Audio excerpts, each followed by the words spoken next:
How often do you stop yourself from wanting something more? More time, more peace, more fun, more freedom. And then that voice pipes up. You should just be grateful for what you have. And if you've ever felt guilty for wanting more, for even having a desire, you're not alone. So many high achieving women have learned to mistrust their own wants. We've been taught that wanting is selfish, that contentment means never reaching for anything new. But what if your desires are not selfish at all? What if they're signals? Signals pointing you towards your fullest, most aligned, most alive self. Today, we're going to talk about your relationship with wanting and how giving yourself permission to want what you want might be one of the most important steps in creating the life you actually crave. Welcome to Burnout-Free Me, your success and well-being podcast. I'm Dr. Amy Grimm, and I am so glad you're here. Let's go from burnout to breakthrough together. Hi, my friends. Welcome to Burnout-Free Me. This is episode number 130. Today, we are talking about the act of wanting. Because in order to create a life of fulfillment, peace, and joy, number one, you actually have to know what it is that you really want. And number two, you have to give yourself permission. You have to allow yourself to actually want it. And that's the part that so many high achievers struggle with. We can define what it is that we desire, but when we think about actually making it happen, our brains can start to play tricks on us, making us question whether it's truly possible. And when this happens, we suddenly become aware of all of our doubts, of how tired we are. We worry that what we are seeking seems unrealistic compared to what the world tells us we can have or should expect. And we become aware of all the other demands in our life that we have to take care of, which coincidentally also seem like all the reasons why we won't be able to create the result that we want. And it is all so normal. It's just the way our brains work. So let's start here. What comes up when you think about wanting something? Maybe it's a new job, or a raise, or a promotion. Maybe you want to improve your romantic relationship. Maybe you want to sell the house and move somewhere new. Maybe you want to feel more connected to your community. Maybe you want to leave a relationship that is no longer serving you and doesn't feel healthy. Maybe you want to have more time and freedom and travel more. There are so many things that each of us want. Yet for many of us, wanting feels uncomfortable. Maybe it feels selfish. Who am I to ask for more? Maybe it feels ungrateful. I should be happy with what I have. Or maybe it feels risky. If I admit what I want, I might not get it, and that would hurt. So, wanting, it really makes us vulnerable. It means admitting we care. And when you've spent years in overdrive, working hard, taking care of everyone else, keeping it together, wanting can feel downright dangerous. It can feel like opening a door that might change everything. And your ability to want, to desire, to dream, to imagine something more, that's the spark of life itself. It's the creative force that moves you forward. Without desire, you don't grow. You just maintain. You survive, but you don't expand. You don't thrive. So let's take a deep breath together and just notice, what do you want right now? Even if it feels small, even if it feels impossible, even if you're not ready to say it out loud yet, let yourself feel that quiet wanting, because that is the beginning of creating the life you truly desire. Somewhere along the way, many of us got this message that wanting equals selfishness. But here's a reframe I want you to consider. Wanting is actually self-awareness. Allowing yourself to want is allowing yourself to become self-aware. When you know what you want, you can align your choices and your energy with what actually matters to you. When you deny your wants, you often end up living a version of your life that looks good from the outside, but doesn't feel so good on the inside. It's like there's this unconscious belief that we have to choose between gratitude and growth, when in reality, you can be grateful for what you have and still want more. Gratitude says, I love what's here. And desire says, yes, and I'm excited about what's next. Those two things can coexist beautifully. It is okay to hold two truths. Now, here's what I often see in high achievers. When we push down our desires, they don't disappear. They leak out as resentment, burnout, irritability, this dull ache of, is this it? Is this really my life? I thought there would be so much more. And just like you cannot serve others from an empty cup, you also can't serve others from a cup that's sealed shut. Denying your wants is shutting yourself down. It's like sealing your life shut. When you allow yourself to want, you open that flow again, and your natural energy, joy, and creativity can move more freely. That's when life starts to feel less forced and more aligned. If you can take care of yourself and stay connected to your own desires, your happy self becomes the norm.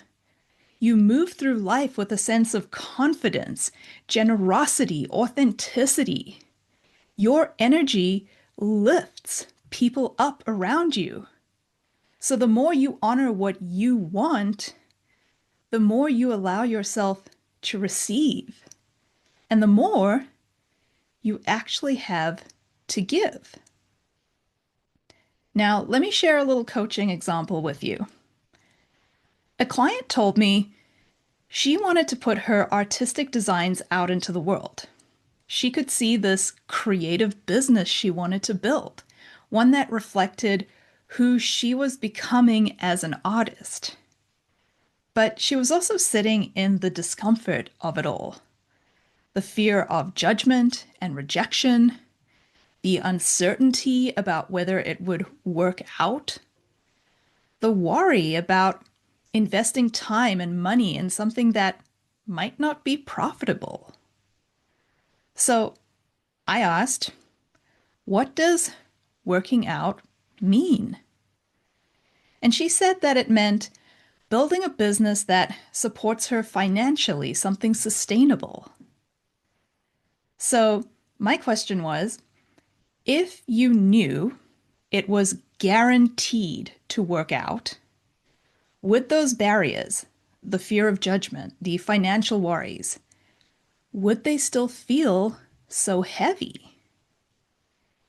And she paused and said, no, of course not. It would be so much easier. Now, the truth is, none of us ever really know how things will work out. We can plan, learn, adapt, and still, there's always uncertainty. So, what if we explore the shift from should I do this to how do I do this? Because then the question becomes, if I know there's a chance it might not work out exactly as I imagined, would I still want it? Would I still want to create it, learn from it, grow through it? And what we realize is that oftentimes what we really want isn't just one perfect outcome. It's actually the journey of becoming the person who gives herself permission to try. Because if you really want something and it matters to you, you will succeed. But we don't know if it's idea number 1, 2, 3, 7 that will bring success. We don't know if it's our first, second, or fifth business model that will work out. Typically, the first path doesn't work. So the real question becomes, what are my beliefs about my ability to make this work out, one way or another? If I know for certain there's a chance that it will not work out the way I hope it will, would I still want to do it? And if the answer is yes, then how do I allow for things not to work out the way I want while anchoring in my belief that it will eventually work out one way or another? Can you feel how this approach is completely different? How it opens up space for possibility, how it removes that pressure to get it right. That's the power of wanting. It invites us into growth, even when the outcome is uncertain. It teaches us to build safety and stability inside ourselves so that we can stretch towards something more from a place of self-trust. So let's zoom out a minute and look at this through the lens of Maslow's hierarchy of needs. This is a psychological framework that describes the stages of human motivation and what we need in order to grow and thrive. And you'll often see it shown as a pyramid with 5 levels. At the base are our basic physiological needs, things like food, water, rest, safety. Then comes our safety and security needs, like financial stability, health, and a sense of physical safety. Then we move into love and belonging, which is connection, friendship, community. And above that is esteem, our sense of respect, confidence, and accomplishment.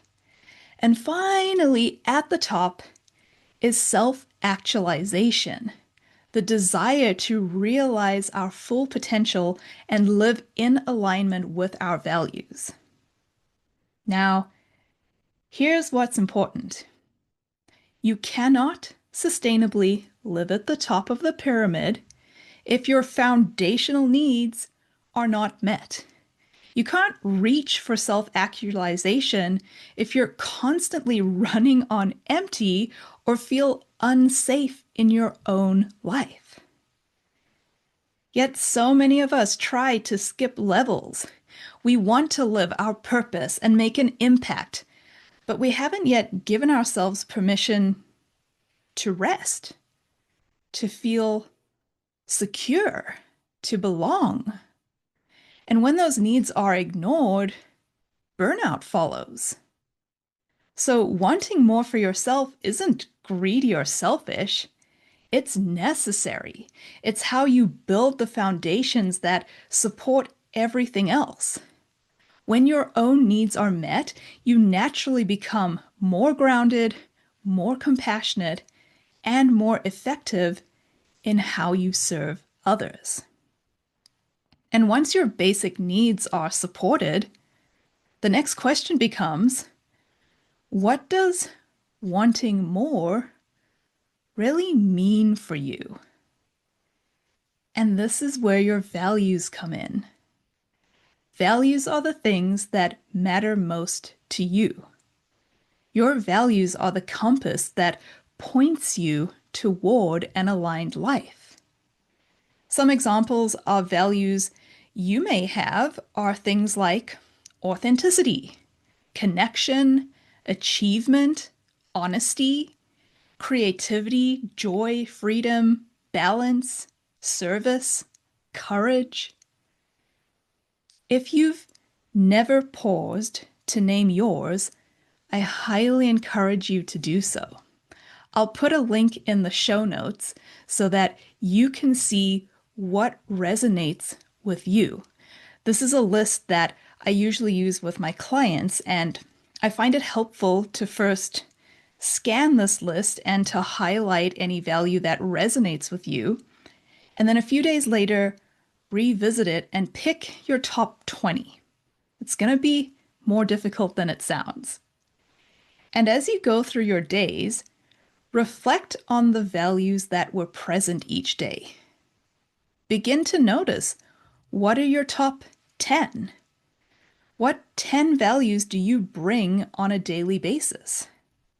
And once you've got a good idea of your top 10, spend time reflecting on your top 3 to 5. Pick 3 to 5 that feel like your core truth. Not what you think should sound good, but genuinely feels right in your body. These are the values that guide your internal compass.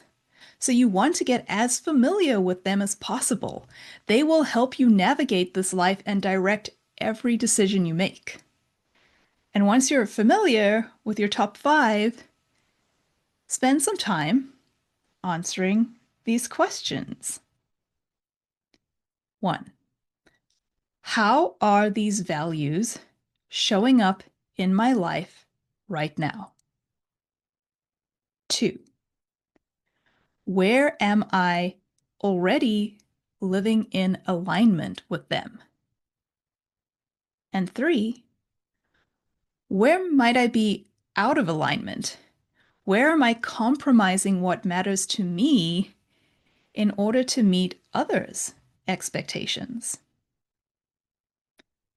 When you understand your values, your wants start to make sense. You realize that wanting more time off is not lazy. It's about honoring your value of balance. Wanting a creative project isn't indulgent. It's about honoring your value of self-expression. And wanting more money and financial stability is not greedy. It's about honoring your value of security. Your desires are simply your values trying to express themselves. So awareness, it's powerful. And action is where transformation happens. So here's a reflection for the week. Pick one area of your life where you've been feeling that quiet pull, that tug for something more. Maybe it's your career, your relationships, your health, or your creativity. And then ask yourself, what is one small, aligned step that I can take to honor what I want here? What do I need to release or eliminate to make space for it? What step can I take to be more honest with myself and others about who and what I truly want? And who can I invite in for support so I don't have to do it alone? Remember, you don't have to overhaul your whole life. You just need to take one small step that aligns with who you're becoming. You're allowed to want. You're allowed to outgrow things. You're allowed to want peace, joy, rest, creativity, and freedom. Not because something's wrong with your life, but because you're evolving and you desire more. Your desires are not a problem to solve. They're an invitation to expand. They are your compass towards the life that feels like you. So take a few minutes today to reflect on these questions and think about, in what area of my life am I ready to give myself permission to want? I, of course, would love to know your answers, and I invite you to share them with me if that's something you would like to do. I personally respond to every person who reaches out to me. So if sharing your desires is on your heart, you can email me using the link in the show notes. And if you're ready to take this work deeper, to rebuild your energy, release guilt, and create a life that actually feels aligned with your values, I would love to help you do that. You can book a free consultation with me at daringdvm.com or join my Burnout-Free Me community, where ambitious women like you are learning to live, lead, and succeed without running on empty. The way we live matters just as much as what we accomplish. So until next week, my friends, dare to dream.